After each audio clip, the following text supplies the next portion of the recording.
बिस्मिल्लाहिर्रहमानिर्रहीम। अस्सलाम वालेकुम। इमरान खान ने तारीख रकम कर दी है और ये हवाले दिए जाएंगे, अगली कई दहाइयों तक हवाले दिए जाएंगे कि एक शख्स जेल में बैठा था, पूरा निज़ाम उसके खिलाफ था, मीडिया ने इस निज़ाम के साथ था, अदालतें इस निज़ाम के साथ थी। 26 यानी तरमीम के बाद जस्टिस जाहिया अफरीदी साथ था, जस्टिस जमीनुद्दीन खान साथ था, जस्टिस आमिर फारूक साथ था, जस्टिस आलिया नीलम साथ थी। पूरा निज़ाम, अदालतें, मीडिया, सब इदारे, पूरा निज़ाम एक तरफ था और अकेला इमरान खान एक तरफ था और वो भी जेल बैठा था। 1.5 साल से वो जेल बैठा था और 1.5 साल जेल में बैठे इमरान खान ने पूरे निज़ाम को लिटा दिया है, पूरे निज़ाम को इमरान खान ने शिकस्त दी है। जिस तरह से इमरान खान की कॉल पर तहरीक इंसाफ के कारकुन जो हैं वो पहुंचे हैं। देखें, पंजाब के ऊपर हम अलग भी बात करेंगे। पंजाब के ऊपर में जाहिर है पंजाब नाकामी है, सेंट्रल पंजाब का ना निकलना, लाहौर के लोगों का ना निकलना, लाहौर के लीडर्स का ना निकलना। लेकिन यहां पे एक चीज हमें ज़हन में रखनी चाहिए, वो ये है कि लाहौर में जितनी बर्बरियत है, जितनी फस्तायत है, केपीके से तो जब एक बार काफिला इकट्ठा होकर और दाखिल हुआ तो फिर कोई उनको शिकस्त नहीं दे सका। जितनी उनके ऊपर शेलिंग हुई, उनके साथ लोग इतने ज्यादा थे। लेकिन पंजाब का मसला यह है कि पंजाब एक तो फस्तायत और फिर और बहुत सारे इश्यूज हैं पंजाब में और कोऑर्डिनेशन की कमी। लेकिन इस चीज को पीटीआई को देखना होगा कि सेंट्रल पंजाब मुकम्मल तौर पर नाकाम हुआ है। जनूबी पंजाब से फिर भी काफिले आए हैं लेकिन सेंट्रल पंजाब नाकाम हुआ है। अगर इनको पता था कि ये नहीं निकाल पाएंगे तो इनको पहले ही ये बात इनको पता होनी चाहिए थी। ये पहले ही अपने काफिलों को लेके और केपीके चले जाते, केपीके वालों के साथ आ जाते। लेकिन पंजाब ने मायूस किया है बहुत ज्यादा, सेंट्रल पंजाब ने खासतौर पे, जीटी रोड ने खासतौर पे। लेकिन अब देखना यह है कि अब कोशिश हो रही है कि आज अब जब डी चौक पे पहुंच गए तहरीक इंसाफ के कारकुन तो पंजाब वाले अब निकलें और अब निकल कर आ जाएं। और हुकूमत को यह खौफ है, इसीलिए आज भी पब्लिक ट्रांसपोर्ट बंद है, इसलिए आज भी रास्ते बंद हैं। इनको खौफ है कि पंजाब निकल सकता है और पंजाब को निकलना चाहिए। और जिस तरह से मैं आपको बता दूं कि इस्लामाबाद में इस वक्त तैयारियां क्या हो रही हैं।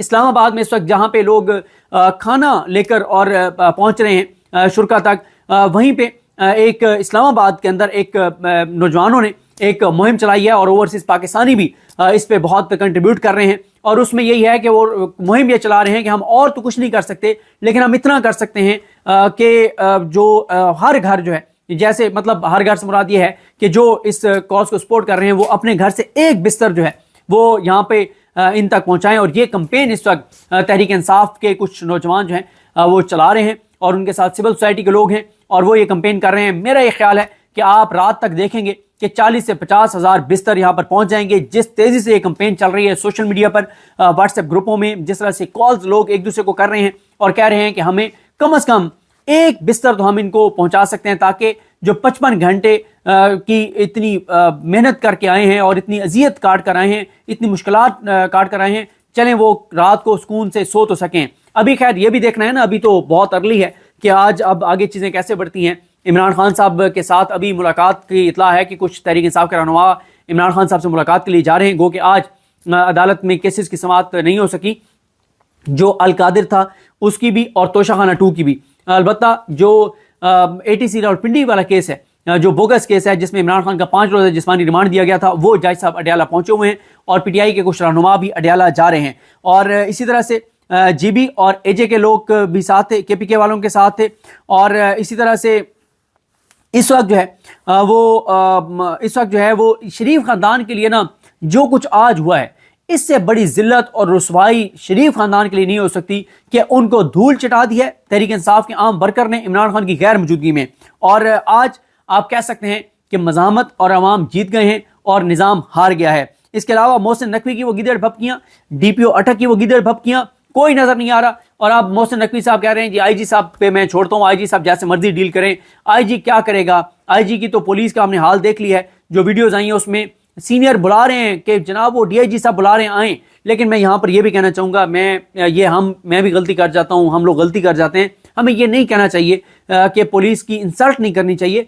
अगर पुलिस के जवान या एहलकार अगर वो नहीं अपने निहत्ते शहरियों पर वो फस्तायत कर रही तो हम इसको ये कह देते हैं कि जी वो पुलिस को शिकस्त हो गई और पुलिस लेट गई। ये भी तो हो सकता है कि वो ये समझते हो कि हमें अपने निहत्ते लोगों पर बर्बरियत नहीं करनी चाहिए और इसलिए वो आगे ना बढ़े हों। तो इस चीज़ को हमें यहाँ पे अप्रिशिएट भी करना चाहिए। देखें, बहुत ज़्यादा खौफ फैलाया गया, यहाँ तक कहा गया कि आर्टिकल 245 जो है उसका नफाज हो गया है, फौज तलब कर ली गई है। रात एक आपको पता है जो अफसोसनाक एक वाक़या हुआ जिसकी अभी तक कोई तहकीकात नहीं हुई, जिसमें रेंजर्स के जवान जो हैं वो गाड़ियों के नीचे आके और उनकी शहादत हुई है, और उस पर बड़ी तफसील से बात कर चुके हैं मतीउल्लाह जान साहब ने जो इंटरव्यू किया है कि उनकी शहादत कैसे हुई है। लेकिन उसके बाद बहुत खौफ फैलाया गया, फ़ौज आ गई है और फ़ौज का हुक्म दे दिया गया है कि जो शरपसंद अनासर हैं, PTI वाले हैं, उनको जहां देखें गोली मार दें। लेकिन इस पे भी लोग खौफज़दा नहीं हुए, जो सीधी गोलियां मारी भी गई और बहुत नुकसान भी हुआ।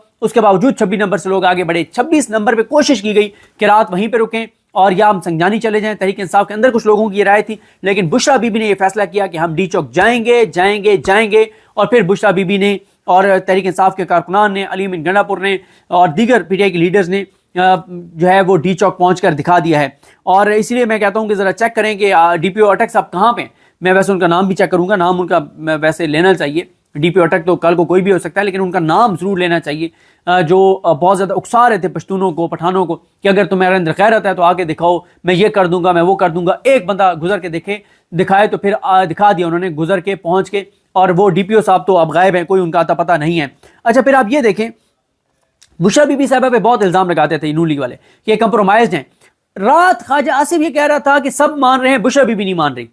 तो कहां है आपको वो बयानिया कि बुशरा बीबी कंप्रोमाइज है? आप कह रहे हो कि बुशरा बीबी ही नहीं मान रही। बुशरा बीबी ही मसले की जड़ है, फसाद की जड़ है। और फसाद से मुराद क्या है कि इमरान खान के साथ डट के खड़ी हुई है, पीछे हटने को तैयार नहीं है, सरेंडर करने को तैयार नहीं है, कंप्रोमाइज करने को तैयार नहीं है। तो बार बार क्रेडिट देना पड़ेगा बुशरा बीबी को। उन्होंने इमरान खान से वफादारी का हक अदा किया है। पहले 1 साल बेगुनाह जेल काटी है, घटिया नीच उनके ऊपर केसेस बनाए गए हैं, गलीज केसेस बनाए गए हैं, जिनमें वो बाइज्जत बरी हुई हैं।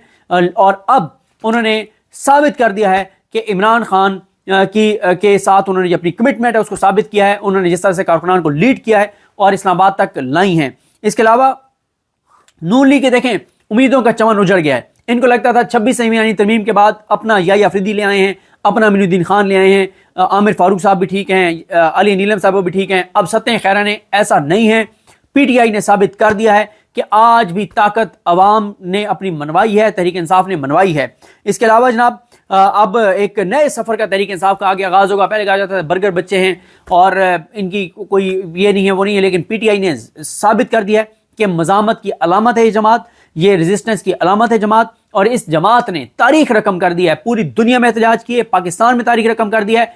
कई दहाइयों तक तहरीक इंसाफ के इस फाइनल कॉल मार्च की जो है वो मिसालें दी जाएंगी।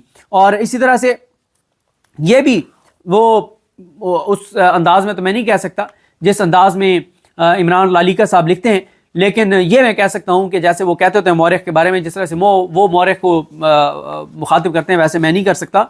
लेकिन ये बात ठीक है कि मौरख लिखेगा कि एक कैदी ने तने तनहा पूरे निज़ाम को शिकस्त दी, पूरे निज़ाम को, पूरा निज़ाम एक पेज पे था। सुप्रीम कोर्ट से निकले, सिकंदर सुल्तान राजा का दफ्तर सामने है, इधर शहबाज शरीफ है, सामने आमिर फारूक साहब हैं, सारा आगे जो है वो इसहाक डार साहब की, और ये सारा निज़ाम एक पेज पर, और अकेला इमरान खान दूसरी तरफ, और उसने इनको शिकस्त दी है और इबरतनाक शिकस्त दी है। और मैं ये समझता हूँ कि ये 8 फरवरी से बड़ी इनके लिए रुसवाई हुई है। 8 फरवरी को तो चलें फिर भी ये था ना कि वो एक था कि चलें प्रिंटिंग प्रेस में से ही जाली फॉर्म 47 निकालने थे, लेकिन यहाँ पे तो पूरा निज़ाम इनके साथ था और PTI ने इनको शिकस्त दी है। तो बहरहाल जी बहुत सी और चीज़ें हैं, ये जो कागजी शेर साबित हुए हैं, अब इनका क्या बनेगा, PTI आगे क्या करेगी, इन तमाम चीज़ों पर बात करेंगे। और जावेद चौधरी साहब से भी पूछना चाहिए जो कह रहे थे कि 4 और 5 अक्टूबर वाला जो मामला है उसके बाद तहरीक इंसाफ के कारकुन नहीं निकलेंगे। तो ये है जनाब सूरत हाल तहरीक इंसाफ के कारकुनों का। डी चौक पर इसका कब्जा है, डी चौक पर वो पहुंच चुके हैं और फातिहाना उनका अंदाज है और छाए हुए हैं, नारे लग रहे हैं, जोश व खरोश है। और इस वक्त जब मैं बात करूं अभी वो पहुंचे हैं, अब आगे डेवलपमेंट क्या होती है, कुछ देर बाद चीज़ें किस तरह आगे बढ़ती हैं, खुदा न खास्ता कोई वहाँ पे शेलिंग होती है, लाठी चार्ज होता है, क्या होता है, उस पर हम थोड़ी देर बाद बात करेंगे। डेवलपमेंट जो भी होगी, मुझे अपनी दुआ में याद रखें। लकीम हम सबका हामी नासर, अल्लाह हाफिज़।